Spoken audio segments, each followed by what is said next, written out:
Valeu, meu irmão.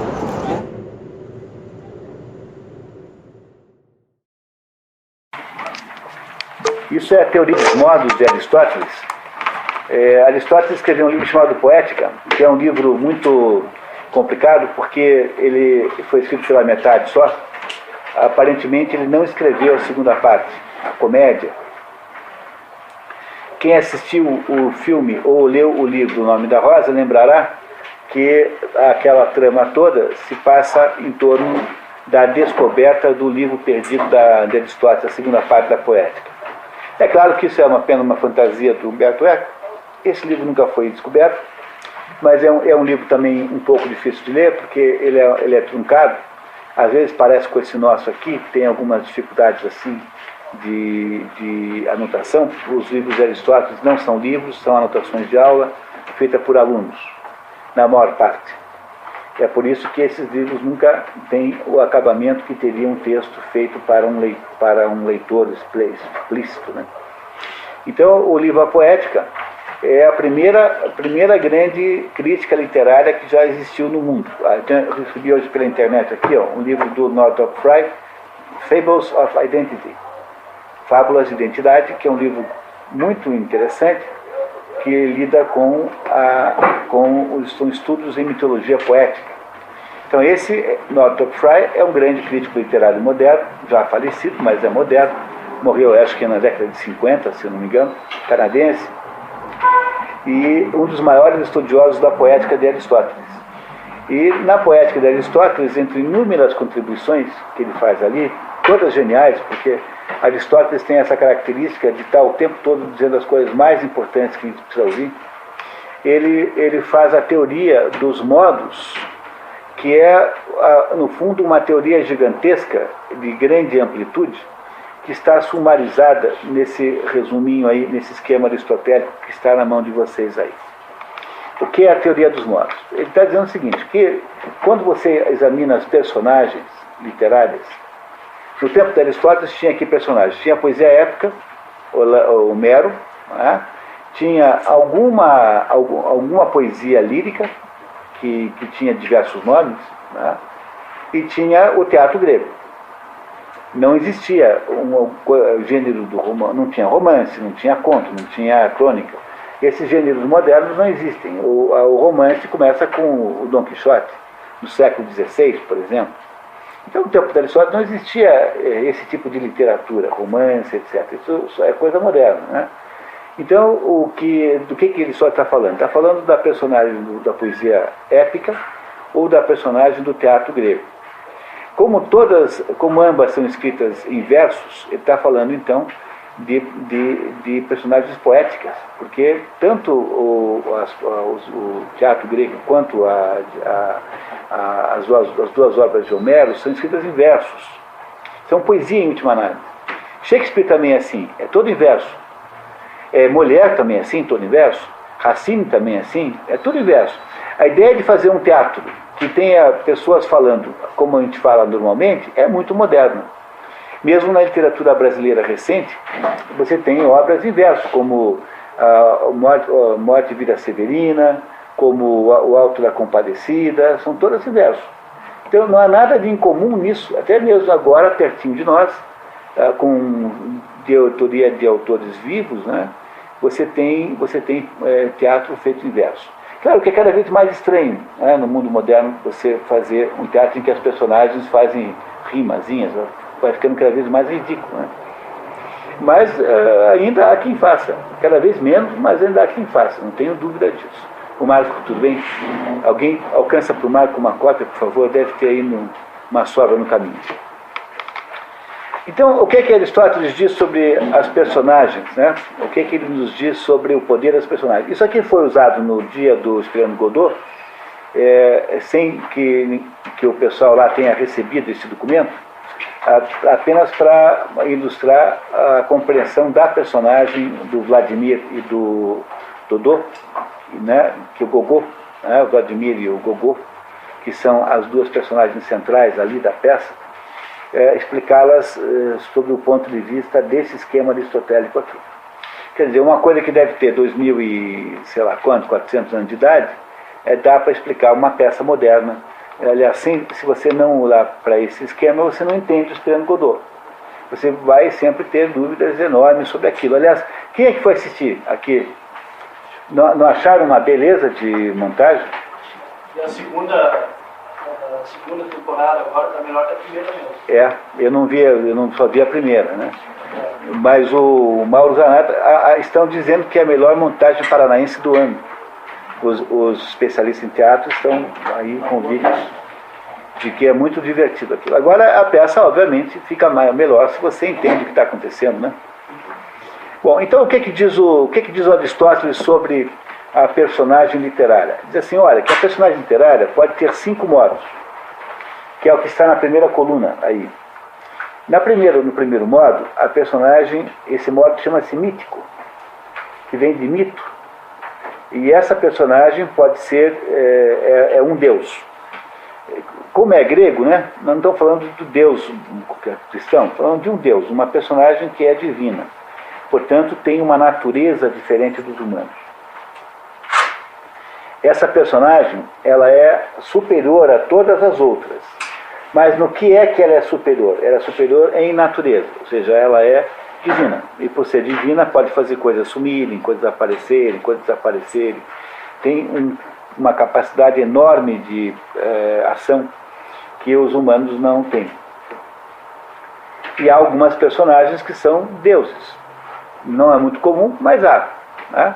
No Prometeu, por exemplo, Acorrentado, só tem uma personagem humana, que é a Io, uma pobre coitada lá de uma mocinha perseguida por Zeus, que foi transformada num terneirozinho. O resto é tudo deuses, são todos deuses, todas personagens divinas. E essa personagem, ela é superior porque ela tem uma natureza superior.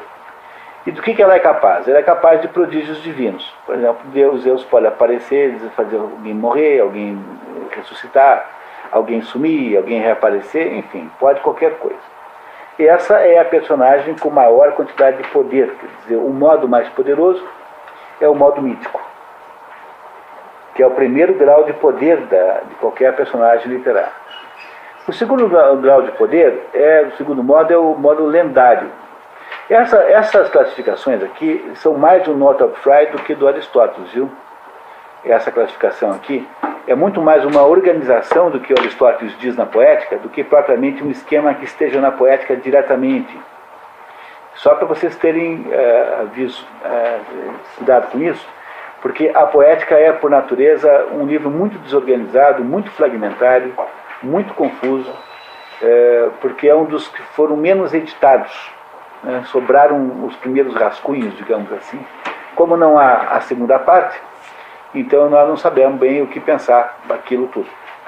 É um livro importantíssimo, mas ele é muito desorganizado. Então o Northrop Frye, que é esse autor, é o mesmo autor desse livro aqui, Fables of Identity, que eu acabei de mostrar para vocês, que é um crítico literário canadense, contemporâneo, morto aí, acho que na década de 70 alguma coisa. Deixa eu ver se está escrito aqui. Não sei, não puseram nada aqui. É possível que essa capa estivesse viva ainda. Então não tem problema, mas morreu há pouco tempo, né? É contemporâneo nosso. E foi ele quem organizou o esquema nessas 5 categorias, nesses 5 modos. E o segundo modo, em grau de poder, é o modo mítico. No modo mítico, você não tem mais um deus, mas você tem... lendário, perdão. Você tem agora um herói sobre-humano. Quer dizer, um herói sobre-humano já é um ser humano, mas ele tem características que estão acima dos seres humanos. Por exemplo, ele é capaz de fazer um milagre, um santo. Ou ele é capaz de falar direto com Deus, um profeta. Que são características que os seres humanos não têm. Ele é lendário nesse sentido.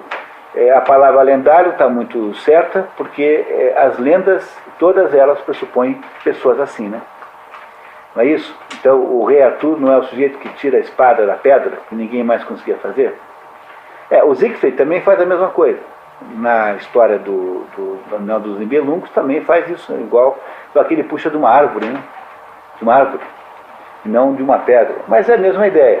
Quer dizer, os heróis lendários são de natureza, normalmente, heróis super-humanos, sobre-humanos, heróis com características tão espetaculares que transcendem a média dos mortais. São capazes de fazer coisas excepcionais, coisas fora do comum para humanos. Então, nesse caso, ele tem uma superioridade em grau, não em natureza, porque ele é ser humano, portanto não é natureza, é em grau, mas ele tem uma superioridade fora da esfera humana. Ou seja, aquilo que ele faz não é próprio, não é natural para o ser humano. Porque o ser humano não foi feito para levitar, não foi feito para ter bilocalização, não foi feito para fazer milagres. Então todas essas coisas que essa gente faz, essas personagens, não são tipicamente humanas, são coisas que os homens não fazem, os heróis lendários. Não é? Por exemplo, vocês não acham estranho que Hércules tenha conseguido separar aquela pedra, uma pedra gigantesca, em duas, fazendo o Estreito de Gibraltar? Parece uma coisa impossível para o ser humano. Hércules pegou e fez assim, separou aquelas duas pedras e fazendo, né, os dois rochedos, um de cada lado. Isso não é um ato passível, não é um ato possível para um ser humano, mas Hércules é capaz de fazer isso. Mas Hércules já é um sujeito intermediário, porque ele é um semideus, ele é filho de Zeus com uma mulher humana chamada Alcmene. Ele já tem aí em Hércules alguma divindade, né? Talvez não fosse o melhor exemplo usar Hércules. Mas você pega o Perseu, Teseu, Jasão, todos esses heróis gregos antigos são todos capazes de fazer de vez em quando um ato incrivelmente, digamos, excepcional. Aquiles é lendário? Aquiles é lendário. Aquiles é lendário. Mas Aquiles é o mesmo problema, que Aquiles é filho de Zeus com Tétis. E ele tem poderes extraordinários. Ele é invulnerável, exceto no calcanhar, porque quando ele nasceu, a mãe dele o colocou dentro do estige e segurou pelos pezinhos. Então, ali onde a mãe segurou, então ficou vulnerável, né? E depois é morto pelo Paris, com uma flechada no calcanhar, flechada essa direcionada pela própria mão de Apolo, que fez questão de matar o Aquiles.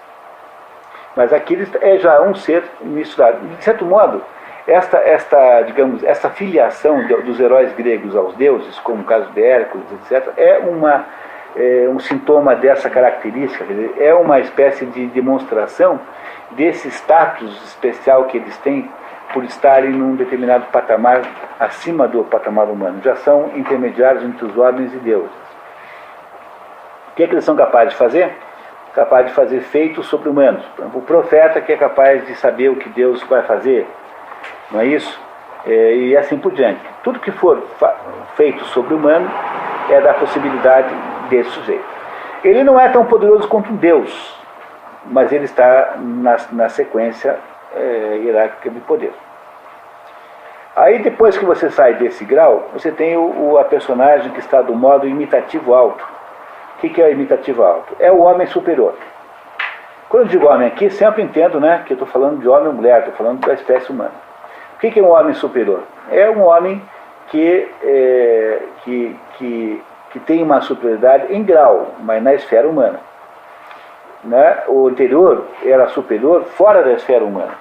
O lendário tem habilidades não humanas. E esse aqui não. Esse aqui é um grande guerreiro, é um grande estrategista, é um grande enfim, que for, um grande médico, um grande advogado, enfim, uma pessoa que tem uma capacidade extraordinariamente alta e que é capaz de feitos superiores, como um grande líder, um grande atleta, etc, etc, etc. Um grande poeta também é o caso. Né? Homero é o caso também. Ou seja, são pessoas excepcionalíssimas, mas as suas habilidades grandes estão ainda circunscritas às questões humanas e não as transcendem. Que o nome imitativo? Porque imita o quê? Imita o lendário e o mítico. Por isso mesmo, muito boa pergunta. Por que é imitativo? Porque imita os de cima, que são os modelos máximos da humanidade, né? Esse, na verdade, Fernando, isso aqui é o maior modelo educacional para quem já concebeu. Eu já falo disso, tá? Mas imitativo alto significa que é uma pessoa que tenta imitar os feitos dos heróis lendários e dos heróis míticos.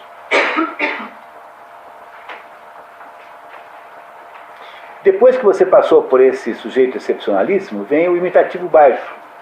O que é o imitativo baixo? É a pessoa comum, nós aqui. Basicamente o nosso sujeito. Nós não somos nem excepcionalíssimos em nada, nós não somos pessoas que fazemos milagres, bom, pelo menos não no sentido próprio da palavra, né? Você certamente acha que faz um milagre por dia, ou mais de um, né? Mas é apenas aí, nesse caso, né, estamos falando de uma figura de linguagem.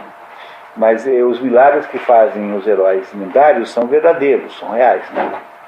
Então, aquele frei, como é o nome daquele frei Pio de Petrutina, aquele homem é um homem mítico, né? Esse frei, Padre Pio de Petrutina, que foi agora, cujo túmulo foi aberto, ele tem quantos anos de morte?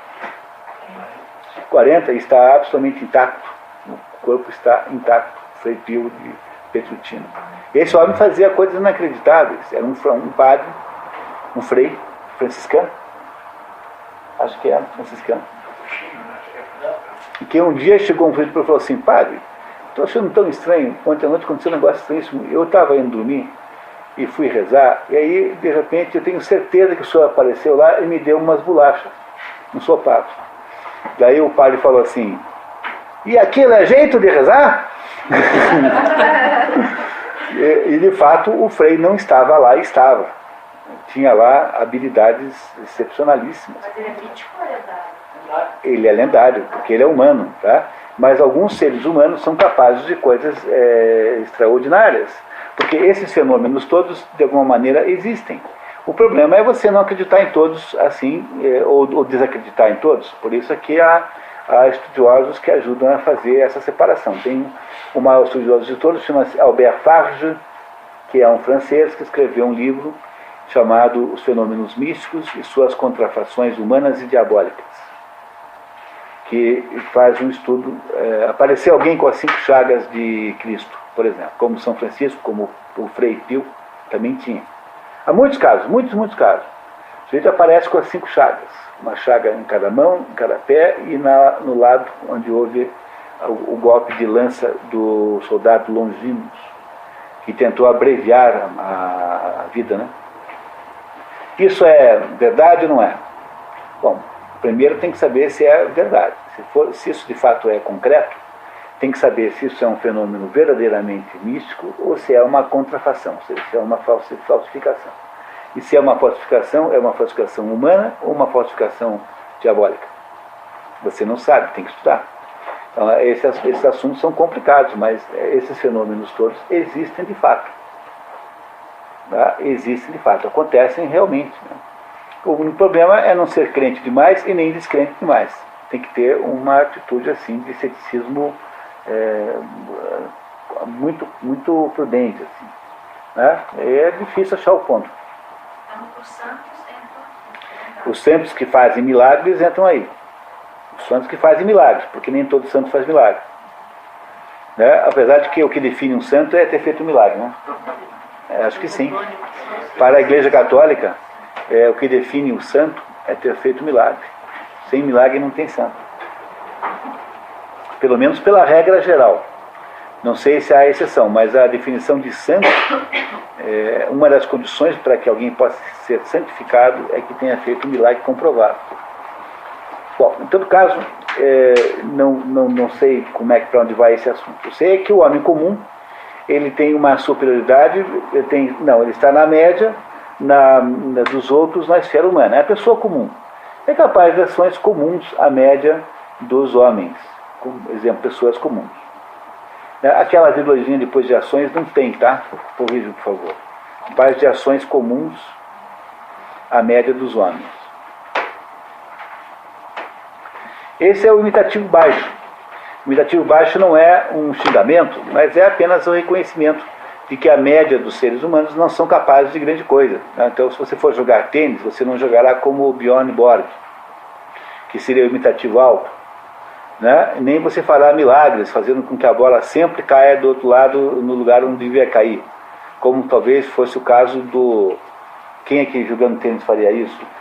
Frei Pio de Pircaltino. Entendeu? E nem você é Deus jogando tênis. Você vai ganhar umas, perder outras, não é assim? Isso aqui caracteriza o ser humano normal. Ganhar de vez em quando, perder outras, é assim que é a vida. Agora, se você está num grau de poder abaixo do homem normal, você está no modo irônico, que é o homem inferior. Mas cuidado que quando Aristóteles fala em homem inferior, ele não está querendo aqui falar de alguém que seja necessariamente uma pessoa desvalida, porque pode não ser. Olha só, está abaixo da média na esfera humana. É incapaz das ações comuns à média dos homens. São os impossibilitados em geral. Pela idade, uma pessoa velha, que não consegue correr do ladrão. Pela saúde, uma pessoa doente, que tem uma imobilidade ou que tem uma dificuldade qualquer. Pela inteligência, uma pessoa, digamos, de fraca inteligência, uma pessoa, sei lá, com debilidade mental. Por condição social, porque você tem tão pouco poder social que você não pode fazer nada, ou pela condição moral, alguém que está impossibilitado de fazer por razões de pressões em torno dele. Por exemplo, Sócrates, no julgamento da apologia de Sócrates, é alguém no modo irônico. Para vocês entenderem isso, né? Sócrates não podia fazer nada, ele não tinha amigos, ele não tinha argumentos, eles já tinham combinado de condená-lo, estava apenas cumprindo aquele ritual.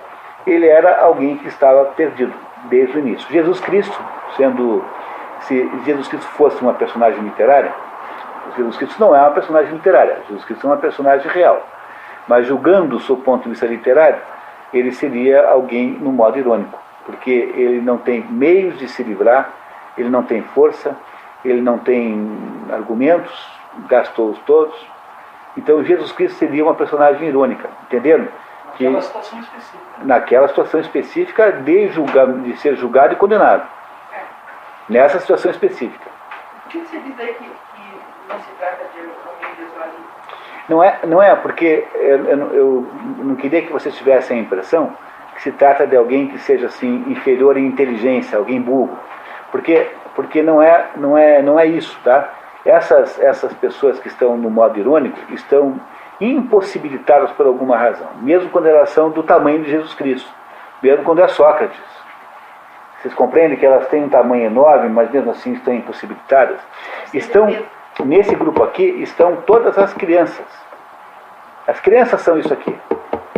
A criança é uma criatura que está completamente à mercê do mundo. Ela está no modo irônico. Ela faz só aquilo que os outros disserem que vai ser a sua vida. Ela não tem a menor capacidade de estabelecer nenhum recurso, nenhum regime que oriente a sua própria vida. Por isso que esse modelo que está aqui é um modelo educacional maravilhoso. Se você parte do pressuposto que as crianças estão, digamos, no modo irônico da vida, passando isso aqui para a vida, tá? Esse modelo para a vida. Então, o que é um projeto de educação? É você ensinar a criança o que é, como é que a pessoa normal faz em determinada situação, como é que a pessoa excepcional faria, como é que a pessoa lendária faria e como é que Deus faria. Educação é só isso. É você ensinar os modelos para cima. Esse esqueminha aqui, que é um esqueminha feito pelo Northrop Frye, em torno do livro A Poética de Aristóteles, é um modelo educacional perfeito. Se você fizesse só isso aqui, você salvaria o Brasil e os brasileiros. Mas, como eu disse para vocês lá no Esperando Godot, para quem esteve lá, aquelas duas criaturas que estão ali, o Gogô e o Vladimir, né, são exatamente o modelo dos tipos irônicos. Então, eu também disse para vocês que o que aconteceu na história da literatura ocidental é que a literatura começa focada nos tipos. Você pega a Ilíada, que é o primeiro livro, digamos, grande livro que marca o início da literatura ocidental. Quem é que é o foco da Ilíada? É a ira de Aquiles e os funerais de Heitor. Então a Ilíada começa dizendo assim, explicando a ira de Aquiles pelo fato de ter perdido aquela escrava, ter se desentendido com os gregos e ter saído da guerra. E os gregos começam a perder. E termina com os funerais de Heitor. A Ilíada é 40 dias que acontecem entre esses dois fatos. É isso que narra a Ilíada. E a Ilíada, então, narra dois tipos que são entre, né? Se você pegar o Heitor é humano. Então, o Heitor o que é? O Heitor o que é? É um imitativo alto. E pega o Aquiles é um tipo lendário, porque ele é também um pouco semideus. Então você pega aí o primeiro início da literatura ocidental, que é centrada nesses dois tipos muito altos, nos modos muito altos. E o que você tem como personagem literária moderna? O Gogô e o Vladimir, ou seja, são as personagens irônicas, que são dois palhaços que não conseguem fazer nada, que estão absolutamente incapazes de fazer qualquer coisa que seja, começando com ir embora. Tanto é que a peça acaba em que eles dizem assim, vamos embora? Vamos. E os dois ficam paralisados e não movem um pé. Porque eles não conseguem nem fazer isso, porque o irônico, quem está no modo irônico, está completamente impossibilitado de qualquer espécie de ação real concreta. É uma paralisação da ação humana que vai acontecendo ao longo de toda a história da literatura ocidental. Então, se você pega a literatura ocidental e vai para baixo, você descobre que o tipo fundamental hoje, moderno, é o tipo irônico. É o sujeito que fica tomando porre o dia inteiro e não consegue levantar da cama, que é o Charles Bukowski. Não é? O Charles Bukowski não é esse tipo. Não é uma personagem literária típica, moderna. Ele passa o dia inteiro de porre, não consegue nem levantar, porque fica tonto quando levanta. Não é? Essas personagens completamente incapazes são as personagens irônicas. Mas só que no tempo elas sempre existiram como possibilidade existencial, porque todo mundo pode ser meio incapaz em um certo ponto da vida. Só que a personagem central da dramaturgia moderna e do romance moderno, enfim, da literatura moderna, é o tipo irônico. Então há uma decadência que vai ao longo da literatura ocidental, que vai dos modelos heróicos, sejam míticos ou lendários, para os modelos subhumanos. Ou seja, os modelos pertinentes às pessoas que não conseguiram nem mesmo ter a capacidade média de ação que um outro ser humano médio, que o ser humano médio consegue. Isso independe das ações serem boas ou más. É que ele está falando do herói, né? O herói é que está falando... Herói não tem um sentido bom necessariamente, mas a personagem que executa ações, ela variou de uma personagem lendária ou mítica, ou seja, uma personagem que era um deus ou imitava os deuses, para uma personagem completamente sem ação, porque a personagem hoje é incapaz de qualquer tipo de ação. O que faz o Gogô e o Vladimir? Só consegue tirar e botar aquela bota. A única ação concreta que ele consegue fazer é tirar e botar a bota e depois dar uma surra lá no Lucky. Olha que pode, né? Olha que acho que está seguro, né? Surrar lá o Lucky. Não consegue fazer mais nada. Eles são incapazes de qualquer espécie de atividade. Não há ação de verdade. Porque eles estão no modo irônico da vida. Eles são incapazes de ação porque eles estão abaixo das possibilidades humanas médias. Ou seja, há um processo de desnaturação do ser humano, de regressão ontológica para abaixo do potencial mínimo de ação que é do homem comum. Portanto, viramos todos personagens irônicos. Né? Viramos todos personagens irônicos, todos infantilizados, todos controlados, todos de alguma maneira domesticados. Esse é o problema central que você precisa entender no Esperando Godot. O Esperando Godot é a tragédia disso. O Esperando Godot é uma tragédia. Não é no sentido grego da palavra, não tem a estrutura da tragédia grega. Mas é como se fosse uma tragédia grega. E ela o sentido do Esperando Godot é esse, é a tragédia da absoluta incapacidade de ação. Mas você pega o Beckett, é todo assim, pega Fim de Jogo também assim. O Beckett é uma espécie de poeta da desesperança. Acho que Beckett e Kafka são os dois maiores autores capazes de dar essa sensação. Quer dizer, da sensação de que não é possível fazer nada, que tudo já está destruído. E a explicação disso está aqui no nosso velho Aristóteles, que sempre nos ajuda com seus esquemas, que ajudam a resumir aí a ópera que vocês viram aí. A gente pode passar por uma situação onde você fica irônico. Pode, exatamente, pode. Quando você tem momentos da sua vida que você não tem dinheiro, que você não tem amigos, que o seu namorado, marido, enfim, foi embora. Tem momentos da vida em que você não tem saúde para fazer nada. Tem momentos da vida em que você está tão deprimido que você não consegue fazer nada. Eu tenho um conhecido que ficou 1 ano na cama, perdeu um emprego aí numa empresa grande aí, e deitou na cama e ficou 1 ano sem levantar. Pode existir pessoa no modo mais irônico do que essa? O sujeito não consegue nem ir até a cozinha fazer um café para ele mesmo. É a destruição total da capacidade de ação humana, né? Então, os estados depressivos são todos estados irônicos, na medida em que são estados depressivos, porque eu estou aqui definindo o estado depressivo como o estado associado à incapacidade de fazer. Porque se você é um depressivo, mas está o dia inteiro fazendo coisas, trabalhando feito louco, não é uma depressão simbólica, né? Não tem a menor importância, né? Agora, se você é um depressivo que não consegue levantar da cama, aí você tem um problema grave, né? Aí o problema é grave. Então, todo o estado depressivo verdadeiro, real, é de fato um estado irônico. Mas claro que nós estamos falando agora da vida, né? Real, né? Mas é exatamente o que isso representa. Ele é um modelo literário que serve para a vida real. Tentou pegar na telefônica, você ligar para os caras lá no atendimento, você faz ser irônico. Atendimento ao cliente. Você liga lá. É aquela cadeira baixinha que você. Aquela cadeira baixa que tem na frente do gerente de banco para você se sentir uma formiga perto dele. Todo o processo de destruição do poder do outro fazer alguma coisa, torná-lo receptivo a qualquer coisa.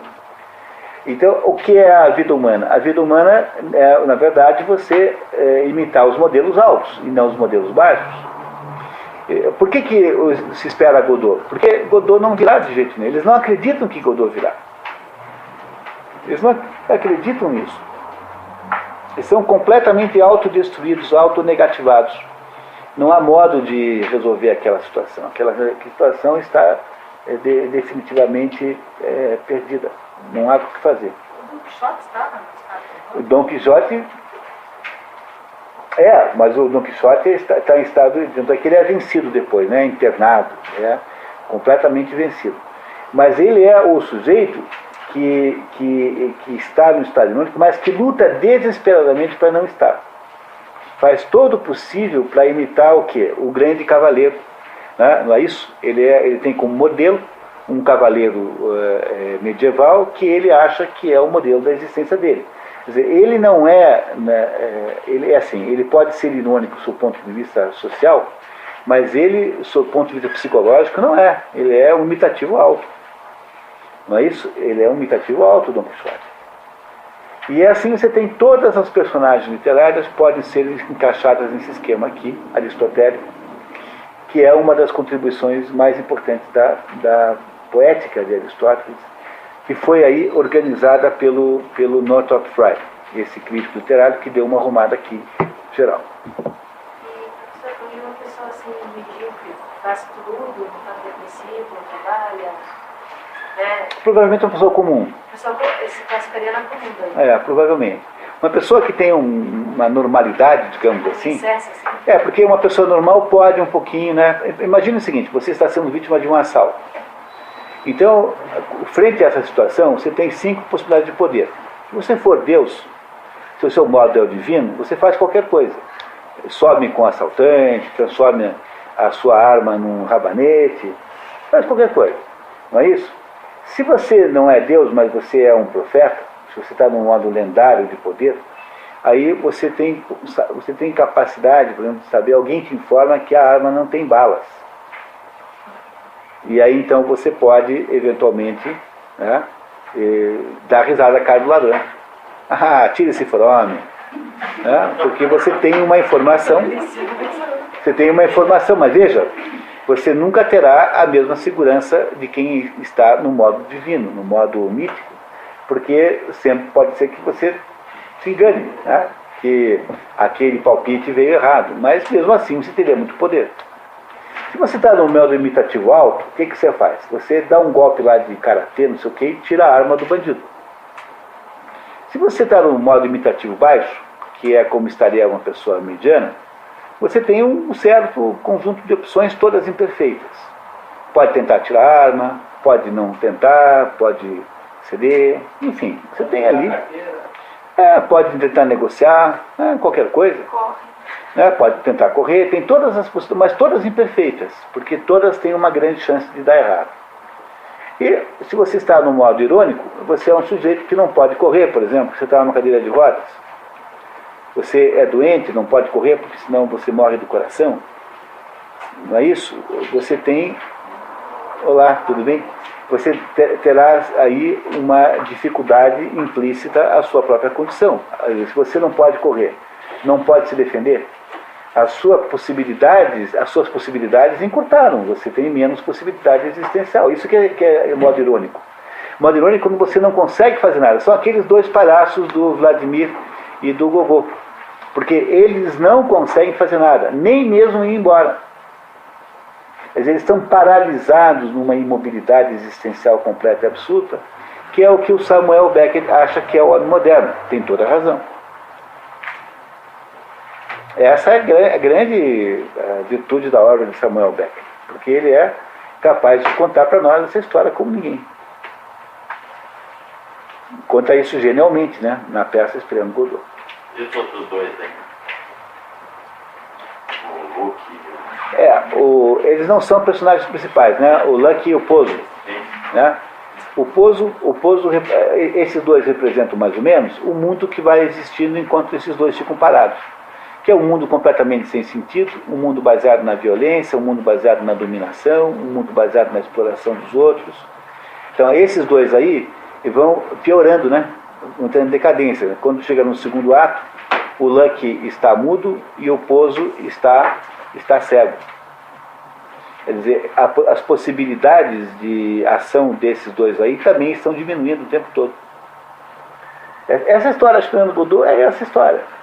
É genial aquilo, maravilhoso. E com a montagem então que o Mauro Zanata fez, ficou genial aquilo, magnífico aquele negócio. Mas a explicação para esse negócio está em Aristóteles, como vocês acabaram de ver. Está nesse modelinho aqui dos 5 modos, que eu sugiro que vocês não esqueçam nunca mais, porque é de uma utilidade tremenda na nossa vida. Vamos partir para a metafísica?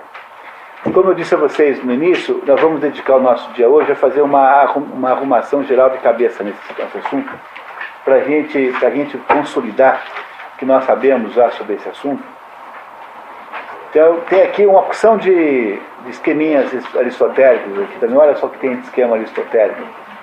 Né? Então, por favor, gentileza, José, por favor. Nossa, até quando? Até o dia 6, nós temos mais 3 encontros além desse. Dia 10 e 24 de novembro e dia 8 de dezembro.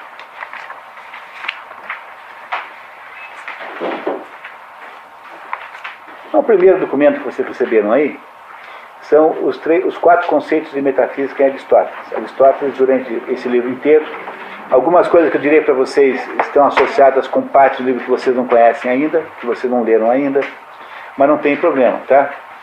Não tem nenhum, nós vamos tentar olhar o livro inteiro hoje como modelo, como obra. Depois a gente vai voltar em determinados pontos. Tá?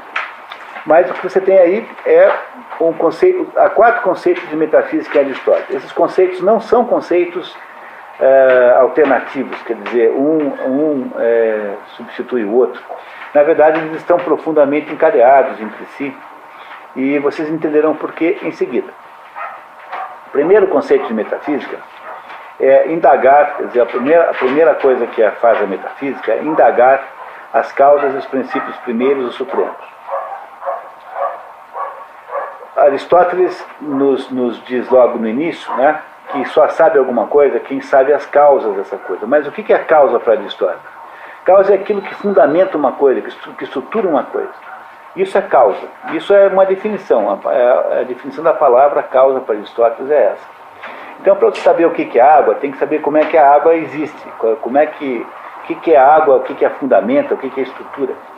Porque se você sabe apenas por intuição, você não saberá ensinar.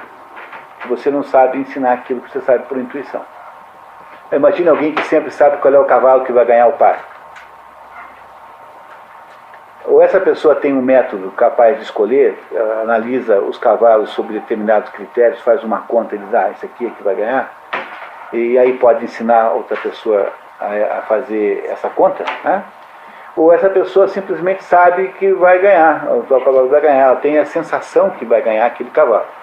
A pessoa que tem uma sensação de que o cavalo X vai ganhar, não tem um conhecimento propriamente dito, porque ela é incapaz de ensinar essa sensação. Essa sensação é individual e dependerá sempre de quem a sente. Portanto, não se trata do conhecimento de que Aristóteles está falando no livro Metafísica. Então, o primeiro conceito de metafísica é o indagar as causas e os princípios primeiros ou supremos. O que isso significa? Que o metafísico quer saber o que fundamenta as coisas, o que é a estrutura e o que é que são causas. De acordo com Aristóteles, todos os estudos que foram feitos até então nos dizem que as causas são 4. A causa formal, forma ou essência, eidos em grego, escrito com algarismos arábicos, letras romanas. Material, do que é feito, ilé é o nome que se dá ao material, do que alguma coisa é feita. Causa eficiente, de onde provém a mudança, e quem é que produziu aquela mudança. E a causa final, o escopo das ações, o bem de cada coisa. Para Aristóteles, a causa final, para que a coisa serve, é o bem de cada coisa. Porque Aristóteles pressupõe que quando alguém inventa alguma coisa, inventa para um fim bom. Porque, como ele mesmo nos disse na ética Nicômaco, as ações humanas são votadas para algum bem. E mesmo quando você tem um maluco que faz uma coisa voltada para o mal, matar alguém, a título de se divertir, por exemplo, o Jason. Né? O Jason é apenas um confirmador da tese, porque, embora ele seja mau, ele, em princípio, acha que aquilo que ele faz é bom, né? Só o que acontece é que ele está enganado com relação ao que seja bom. Então, o próprio mal, quando perpetrado, pode também ser confirmador dessa tese, porque nem todo mundo sabe o que é bom e o que é mal. Há pessoas que não sabem, que são os patologicamente alterados, psicopatologicamente alterados. Então, é de supor que até mesmo o Jason procure o bem quando faz o que faz. Né? Todo mundo sabe quem é o Jason. Todo mundo sabe quem é o Jason. É uma personagem de cinema, é um sujeito que mata aqueles adolescentes americanos. Sabe, aqueles adolescentes que vão assim, uma meia dúzia de adolescentes, passar um final de semana numa cabine nas montanhas, que vão sendo assim triturados um por um, nesse típico filme de adolescente americano. Portanto, o que Aristóteles nos diz aí é que as causas o que fundamentam uma coisa são necessariamente essas 4 coisas. Elas nem sempre estão presentes, mas isso vem a ser um outro problema que a gente discute daqui a pouquinho. Mas, de modo geral, tudo está presente. Esse livro aqui é feito de uma matéria, que é papel, colas, resinas, enfim, o que for, tintas. É feito na forma de livro, tanto é que eu não me refiro a ele como papel, mas como livro. Tem uma forma, eidos, é isso, uma forma. Ele foi feito por alguém que desejava, um escritor, do seu ponto de vista físico, por um impressor, né, por alguém que o imprimiu, do seu ponto de vista de conteúdo, por um autor, Northrop Frye, e ele foi feito porque o autor imaginava que esse livro fosse ser uma contribuição importante para os estudiosos de literatura. Tudo que você puder imaginar tem esses quatro componentes. Portanto, é para não esquecer nunca mais na vida de vocês as 4 causas aristotélicas. Porque, como ele muito bem demonstra no próprio livro, todos os antigos, no fundo, se preocupavam com isso. O problema é que nenhum dos antigos, e quando eu digo antigos, estou sempre falando de filósofos naturalistas ou físicos, ou seja, daqueles filósofos pré-socráticos que se dedicavam a entender como funcionava a natureza. Então, quando o Tales de Mileto dizia que tudo se reduz à água, ele está dizendo que a causa material de tudo é a água. Mas Aristóteles aí diz assim, não, mas ele, embora tenha procurado a causa material, ele nunca foi capaz de conceber o fato de que alguém fez isso. Quer dizer, ele não consegue conceber por que é assim, para que é isso, portanto, a causa final, nem quem fez isso, que é a causa eficiente. De modo que as tentativas anteriores a dele, de descobrir qual é a causa das coisas, o que é que fundamenta as coisas, que era a pergunta central dos naturalistas, não é isso? Do que as coisas são feitas? Todos eles perguntavam isso. Os Pitágoras falam que era dos números. Todos aqueles que vieram antes de Sócrates perguntavam fundamentalmente do que as coisas são feitas. Então, um acha que é de mudança, Demócrito acha que é dos átomos, não é isso? Heráclito acha que é de mudança, Pitágoras acha que é de números, Tales acha que é de água, e assim por diante. Todos eles procuravam saber do que as coisas eram feitas. No entanto, nenhum deles foi capaz de compreender que não há uma única coisa que condiciona a existência de outra. Há 4 causas que juntas condicionam a existência de outras coisas. Essas 4 causas são essas 4 que estão aí definidas. Portanto, não é possível fazer um estudo das causas, quer dizer, não é possível cumprir a primeira definição de metafísica se você não souber que causas existem e de como elas são. Portanto, logo no início, no primeiro capítulo, se não me engano, já Aristóteles nos fala das 4 causas. Já nos dá as 4 causas como sendo as 4 únicas que existem. De acordo com ele, todas as outras são tentativas parciais de resolver esse problema e só ele é que foi capaz de apresentar as 4 causas. Aí, em seguida, ele vai acabar entrando no assunto do ser, aí durante o livro, né? E é por isso que é uma segunda conotação de metafísica que pergunta o que é o ser enquanto ser. O que faz que uma coisa seja ela mesma? Essa é um passo enorme que ele dá para frente, porque existem diversas maneiras pelas quais uma coisa é. Mas o que quer saber, o filósofo quer saber o que é ser em si, já que há várias maneiras de alguma coisa ser. Mas eu não estou preocupado com essas outras coisas. Por exemplo, um automóvel pode ser verde, não pode? Pode ser azul. Pode ser um automóvel com motor potente, um automóvel com motor fraco, pode ser um automóvel com 2 portas, um automóvel com uma porta. Essas coisas todas que eu posso dizer de um automóvel, nenhuma delas me diz o que é um automóvel de verdade, porque essas coisas todas podem estar presentes ou não. Nenhuma delas é obrigatória em si própria. O que é obrigatório é que o automóvel tenha qualidades, isso sim. Mas o automóvel em si pode ser de diversos tipos. O fato de que ele é verde não transforma numa coisa diferente do automóvel. A cor do automóvel não modifica o que ele é. Portanto, o que Aristóteles precisa saber é o que é um automóvel enquanto automóvel. Ou seja, o que é automóvel em si próprio. O que é isso? Há muitas maneiras pelas coisas uma coisa é, mas ele está interessado apenas numa. Aquela coisa que diz que alguma coisa é por si própria. Ou então, per se. E são 4 maneiras por que uma coisa é. Por acidente, como verdadeiro, como categoria e como ato e potência. Isso está num outro esquema aristotélico, que eu vou distribuir agora para vocês, tá aqui, ó, com pormenores. Então a gente vai sair um pouquinho desse e vai dar uma passeadinha nesse outro esquema aristotélico, em que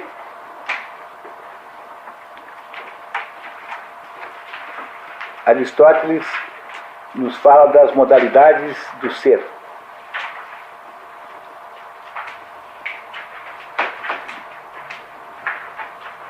Por exemplo, todos receberam? Ainda não.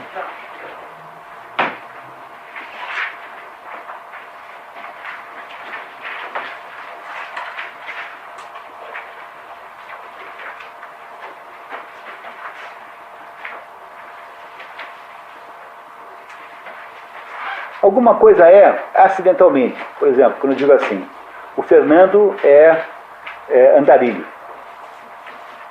Se não é andarilho? É. Todo dia. Mas o fato de você ser andarilho, aliás, eu queria aproveitar que estão todos aí para dizer que na sexta-feira que vem, próximo agora, há um programa imperdível na Aliança Francesa, às 7 da noite. O Fernando, nosso colega, fará uma inauguração das fotos que ele fez nessa última andança que ele fez pela França, e também fará uma palestra com os melhores momentos. Vai contar os momentos mais picantes e mais eróticos da viagem. Não percam. Tá? Que ele fará, é de graça, não paga nada, é no Café Babette, lá na Aliança Francesa. Toma-se um café e ouve-se o Fernando às 7 horas da noite, em ponto. É fácil de botar o carro na sexta-feira lá, porque não tem aula. Então a rua Presidente de Moraes, quase esquina com Augusto Stelf, é bem acessível. E o Fernando fará aí uma apresentação de 1 hora e meia, sobre as suas andanças. Não percam, em português. Tá? Se alguém quiser, ele pode fazer uma tradução simultânea em francês, se alguém achar necessário. Tá? E não percam, vocês vão gostar muito. Né? Certamente há muitas histórias interessantíssimas aí. Sexta-feira, agora dia 31, na Aliança Francesa, na rua Prudente de Moraes, 19 horas. Tá certo? Então, assim, dizer assim que o Fernando é andarilho é alguma coisa que, de certo modo, é um acidente, porque o Fernando também, além de ser andarilho, é muitas outras coisas. Não é? Então, o Fernando ele não se configura como... O andarilho não faz parte da essência do ente Fernando. Agora, se eu disser assim, Fernando é homem, aí, infelizmente, isso não pode ser retirado. Ou felizmente, porque a condição de ser humano, homem no sentido de ser humano, né? Ela é absolutamente irrecusável. Você não pode dizer que você não terá isso. Então, o fato dele ser homem, ser um ser humano, não é um acidente, é um fator essencial da existência do Fernando. Agora, existem milhões de acidentalidades que estão em volta de qualquer pessoa. Não é isso? Qualquer pessoa pode ser caracterizada por centenas de características de qualidade que são características acidentais. Em que sentido que elas são acidentais? No sentido de que elas podem ser de um jeito ou de outro, indiferentemente, que nada disso mudará a natureza do Fernando. Então, o Fernando, vestido de árabe ou vestido como está agora de homem ocidental, é o mesmo Fernando. O fato de que você possa mudar para uma outra roupa exótica não implicará numa mudança da sua essência. Você continuará sendo o Fernando. Portanto, alguma coisa às vezes, apenas por acidente. Né? O Fernando é andarilho. Essa primeira característica de ser, isso é quase um não ser, porque o acidente é tão fraco, ele é tão secundário na existência humana, que dando o exemplo da existência humana aqui, né? Mas em qualquer outra existência é a mesma coisa, não é isso? A água engarrafada. A água engarrafada e a água sem ser engarrafada continua sendo água. A natureza da água é igual, estando ou não engarrafada. Portanto, como existem centenas de acidentes possíveis, há muitos acidentes possíveis, na verdade alguma coisa que enquanto acidente, não é exatamente ser. É quase esse ser como acidente, ser andarilho, né? Esse ser acidental é fortuito, diz o próprio Aristóteles. Portanto, ele não tem grande importância. É muito fraquinho como ser. Entenderam isso? Que o primeiro jeito de ser é um jeito fraquinho? É por isso que Aristóteles criou aquele quadro que vocês têm aí, das categorias, porque as categorias são 10, depois foram modificadas pela Idade Média, e as 10 categorias são tudo que se pode dizer de alguém, ou de alguma coisa. E a primeira categoria é a categoria chamada substância, E as outras 9 categorias são predicados a essa substância. Então, quando eu digo que alguma coisa é um acidente, estou falando das 9 categorias que estabelecem qualidade, quantidade, distância, relação. Lembra? Tem aí um documento que vocês receberam com essa explicação, com essa relação das categorias. Essa relação de categorias é importantíssima também. Não é que vocês devam saber, vocês devam guardar uma por uma, apesar de que é um dos maiores mistérios da filosofia saber como é que Aristóteles chegou a essa lista. A verdade é que não se encontra nada que não caiba nesses 9 aí, nesses 10, né? Porque são categorias, né? Acidente não são as próprias categorias, não são acidentes. Aliás, eu queria que vocês pegassem esse documento, por favor, corrigissem um errinho, porque eu escrevi de um jeito que pode me induzir a pensar isso. Vocês estão com ele aí? É o esquema aristotélico número 3.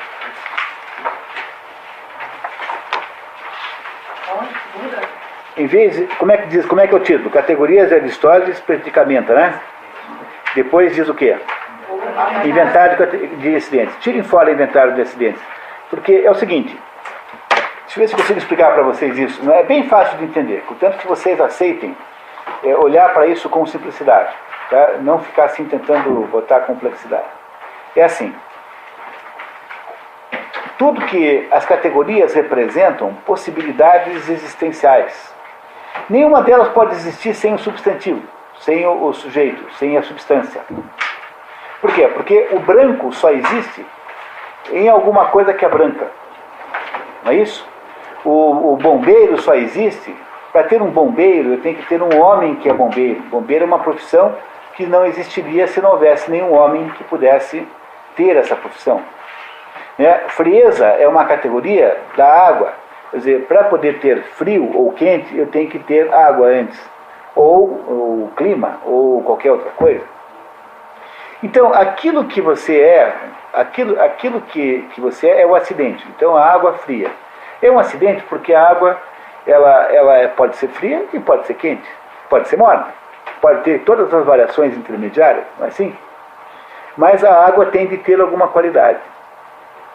E esse tem de ter alguma qualidade não é um acidente em si próprio. Por isso que é para vocês tirarem esse pedacinho dali, porque do modo como eu fiz, eu reconheço que está induzindo a acreditar que as qualidades são acidentes, mas as qualidades não são acidentes genericamente, elas são em si próprias. Então, não é impossível imaginar uma substância que não tenha categorias, que não tenha predicados, que não tenha qualidade, quantidade, etc. Tudo isso existe e é obrigatório que exista. Agora, aquilo que existe na prática poderia ser outra coisa que não é exatamente aquilo. Portanto, no varejo é acidente, no atacado não.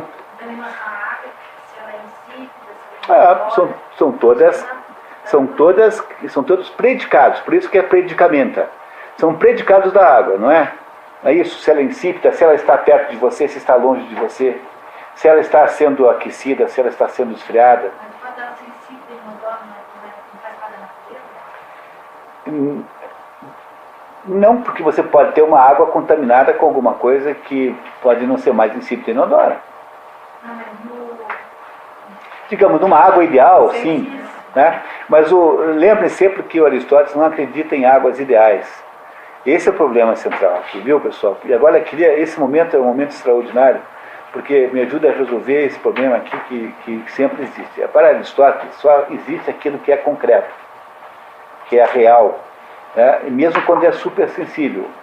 Mas a água é essa água aqui que existe.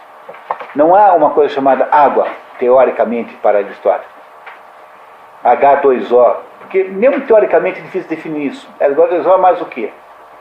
Nunca é H2O. Tem um monte de coisa junto. Sais minerais, isso, aquilo outro. Mas para Aristóteles não há categorias genéricas.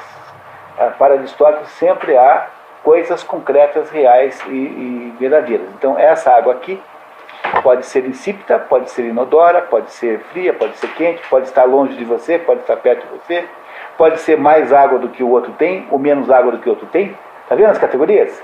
né? Pode ser mais água do que a Clara está tomando, pode ser menos água que a Clara está tomando, pode ser água que tenha vindo de não sei aonde, não tenha vindo de outro lugar. Eu posso falar 1000 coisas sobre essa água aqui. O que eu quero dizer para vocês com isso é o seguinte, é que seja o que quer que eu fale, eu sempre tenho que falar alguma coisa, porque não se concebe essa substância sem alguma qualificação de alguma categoria. Agora, se é frio ou é quente, isso sim é acidental, porque isso pode variar. Agora, que a água tenha alguma característica térmica, isso não. Isso é alguma coisa inerente ao próprio conceito de água. Entendeu, Patrícia? Que a água ter alguma característica térmica, isso é inerente ao conceito da água. Portanto, não é um acidente em si próprio. Isso não é uma categoria. Agora, se é frio ou é quente, aí sim é acidental. É uma distinção sutil, mas é bem importante entender isso. Vocês compreenderam esse negócio? Tá? Quer dizer, as categorias em si não são acidentes. Acidentes são as situações concretas que as categorias ensejam. Por isso que tem que tirar lá inventário de acidentes, porque com isso eu estou sugerindo erroneamente para vocês que as categorias sejam acidentes. Eu me dei conta preparando essa aula de hoje que eu estava errado nisso.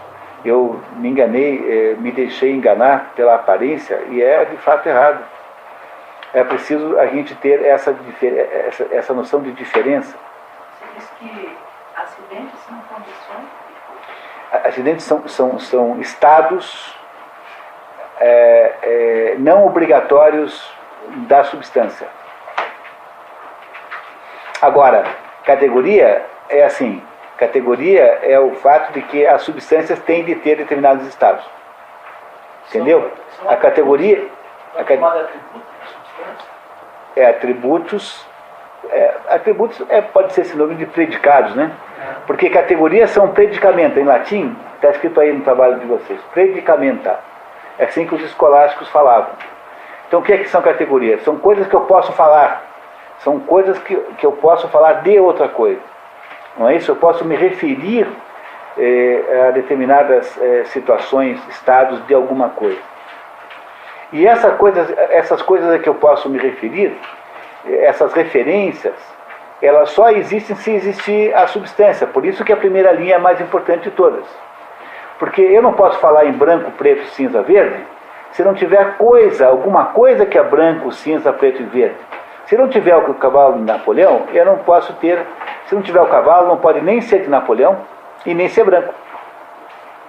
Ou seja, ser de Napoleão e ser branco são categorias, são acidentes.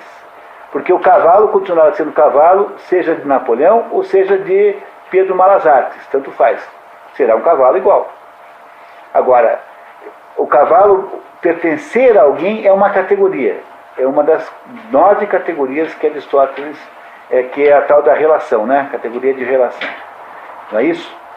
Tá? Então, pertencer a alguém é uma categoria. Agora, a quem eu pertenço é um acidente, porque pode-se pertencer a qualquer pessoa.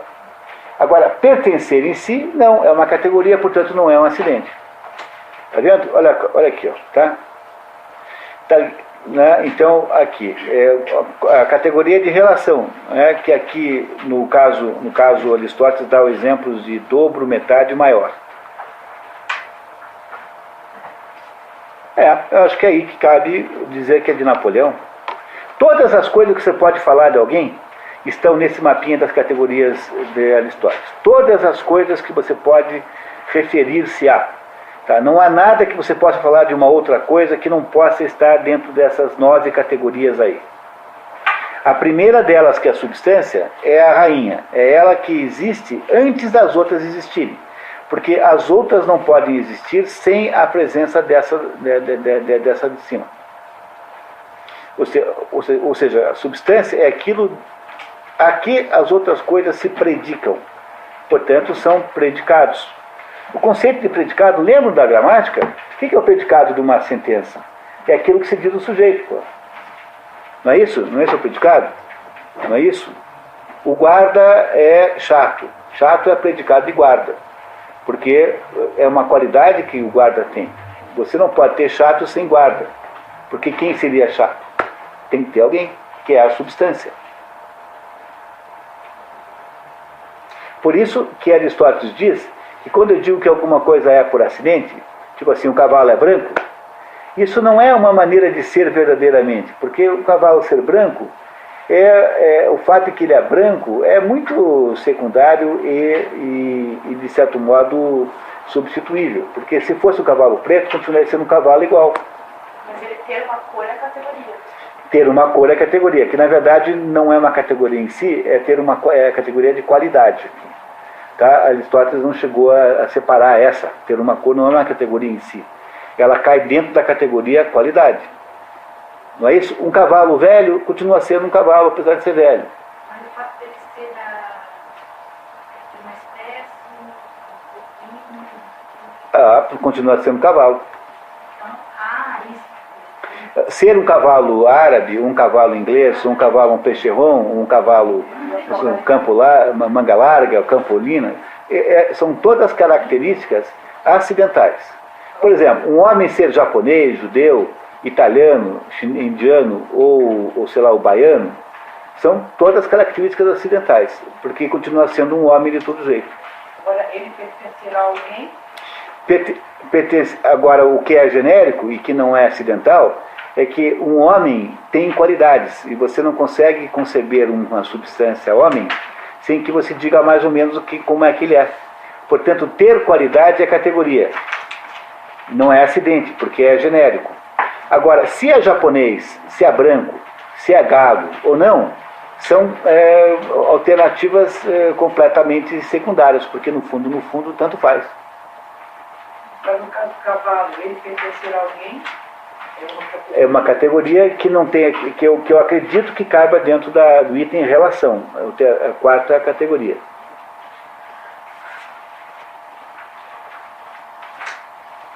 Ou seja, o que acontece aqui, Carmen, é que o que Aristóteles fez aqui, nesse quadro, que é um quadro maravilhoso, de uma importância enorme, ele estabeleceu todos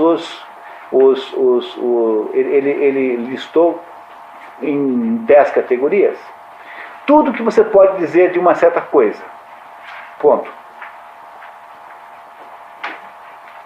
Não só. E a primeira categoria, que é a substância, é a própria coisa.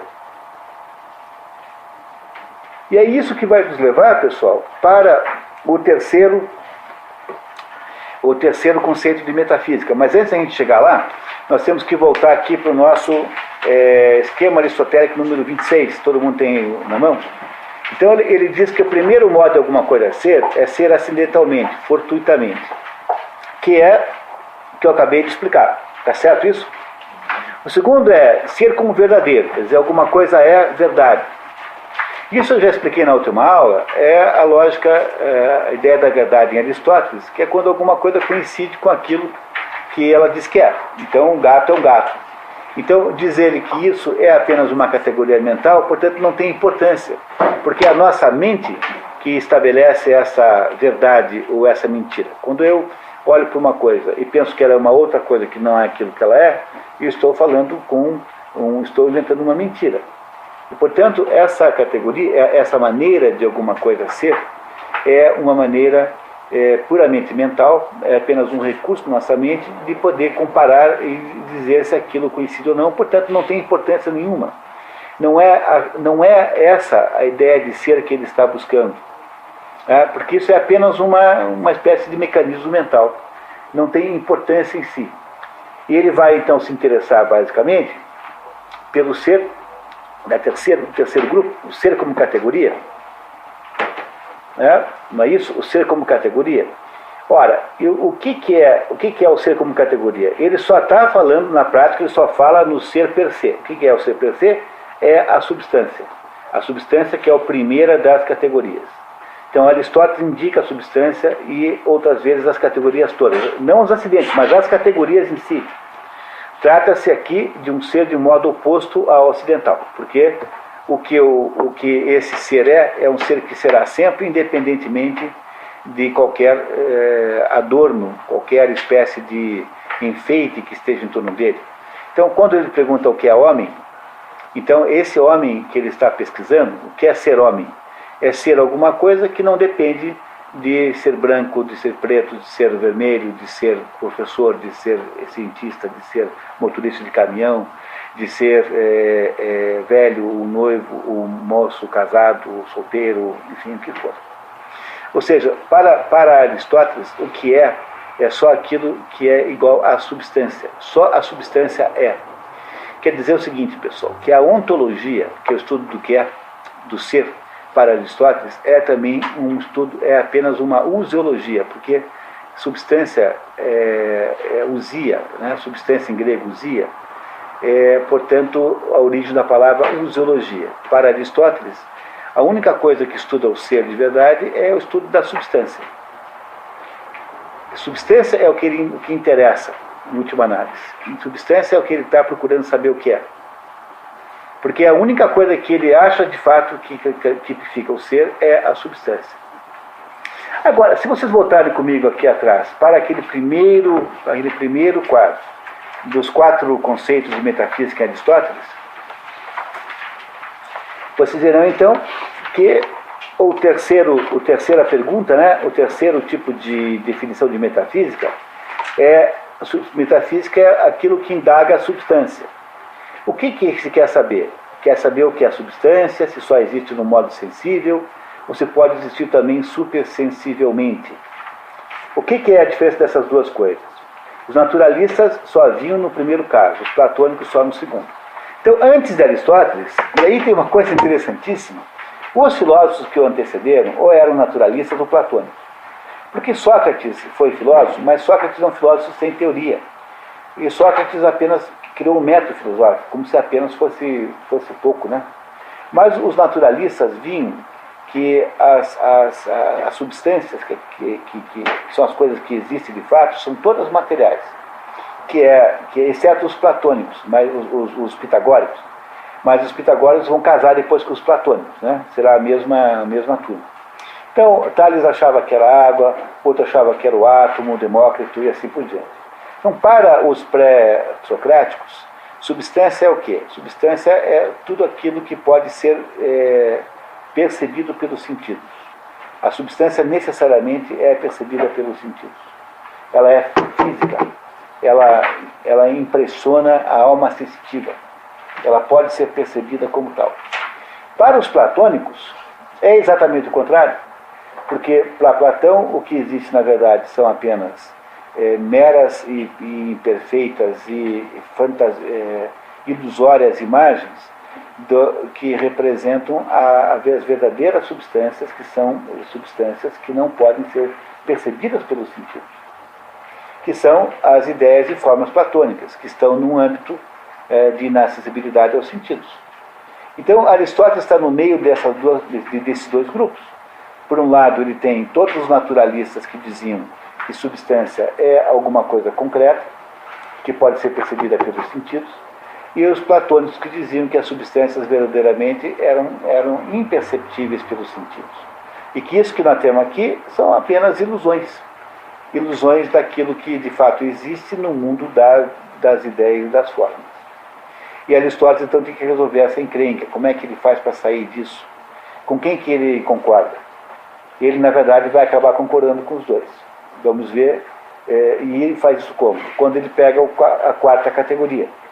Quando ele finalmente vê a metafísica como sendo uma indagação sobre Deus e a substância suprassensível.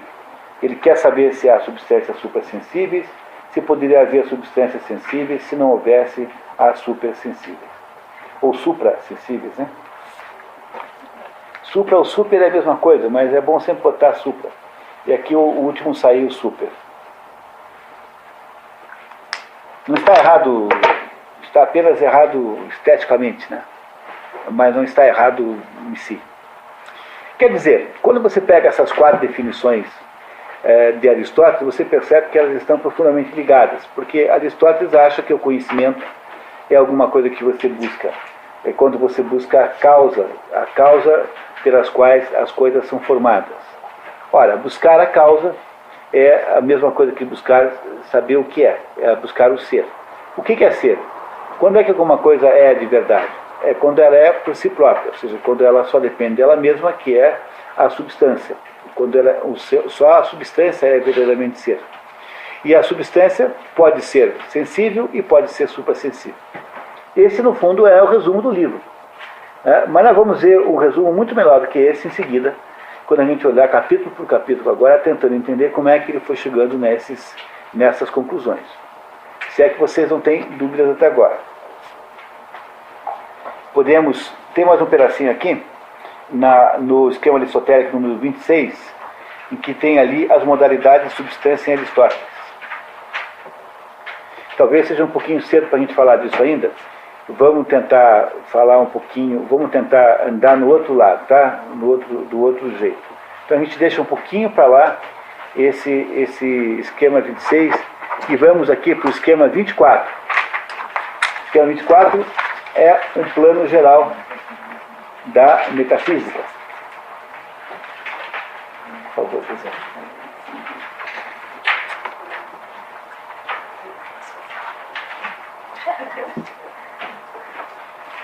Então, o plano 24 vai nos dar uma ideia do que cada livro traz. Né?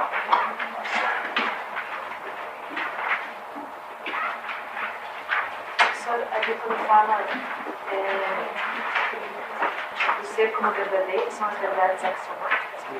Não, é o ser como verdadeiro no sentido de que ele é a sua mente viu um gato e diz isto é um gato. Então, quando você diz isto é um gato, significa o seguinte, que aquela imagem, aquele animal que você viu, ele de fato coincide com a imagem que você tem na sua mente.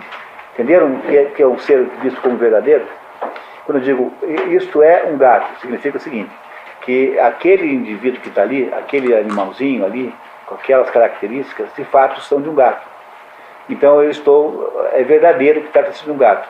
Mas essa operação é uma operação mental, porque, digamos, se você nunca tivesse visto um gato na vida, você podia achar que é um gambá. Imagine um animal que você nunca viu na vida. Você pode se enganar e achar que um lêmure é, sei lá o que, outra coisa. Um macaco.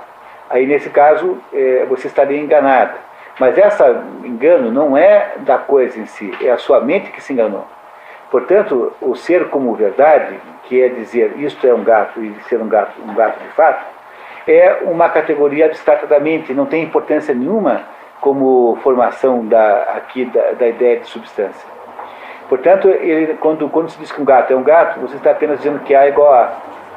Você não está dizendo nada mais do que isso, e é por isso que este modo de ser, um gato é um gato, não é o modo de ser que ele está procurando aqui para entender, porque ele quer saber o que é um gato. É isso que ele está interessado em saber. Tá? Compreenderam isso? Então, afirmar que um gato é apenas uma conclusão mental correta. Seria errada se você dissesse isso é um gambá.